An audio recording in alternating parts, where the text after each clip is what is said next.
Good morning, everyone. Happy Wednesday. We're a week into Lent now, and I was listening to the song that was listed in our email this morning.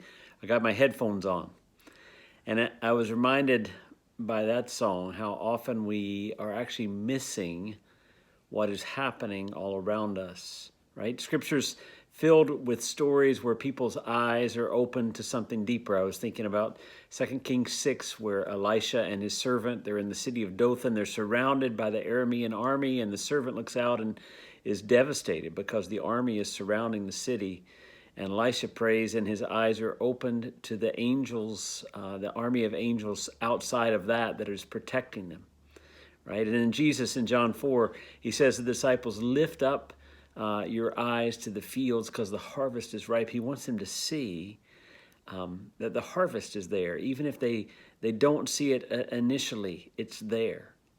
2 Corinthians 4:18, we fix our eyes not on what is seen, but on what is unseen. That's a weird saying, fix your eyes on what is unseen. See, the idea is that there is a reality going on around us all the time, a spiritual reality. And sometimes our eyes are just not open to it. Our ears are closed to it. We've got our headphones on, as the song said today. I read a story in a book years ago, Annie Dillard, Pilgrim at Tinker Creek, and she just tells this one little brief snippet where she's walking toward a tree, and as she's walking toward this tree, all of a sudden 100 birds materialize and fly out of the tree that she didn't know were there because they were hidden in the leaves.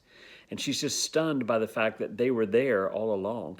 And she continues walking closer, and another 100 fly out. And then it happens again a third time.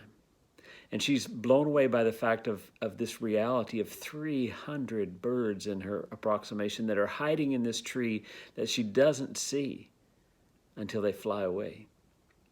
See, there's a reality deeper than what we see with our eyes. There's a truth louder than what we hear with our ears.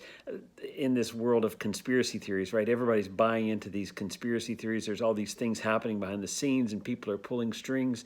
Well, what if the truth is that believers are called to buy into the holy conspiracy, the divine conspiracy, that God is actually at work in ways that we can't see or hear unless we slow down and ask Him to open our eyes to see. See, we often distract ourselves even to the reality in front of us with our headphones or our social media or even a book or activity. We hide ourselves from the reality of what we see.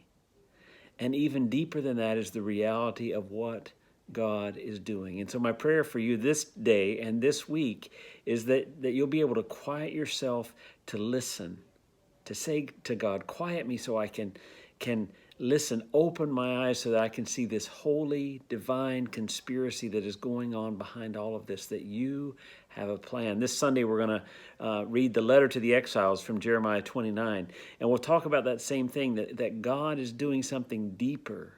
He's doing something bigger, and how we cooperate with that in our day-to-day lives in the small ways. And one of those is opening our ears and opening our eyes, and I pray that this week, that will be your experience. Love you guys. Talk to you soon. Bye-bye.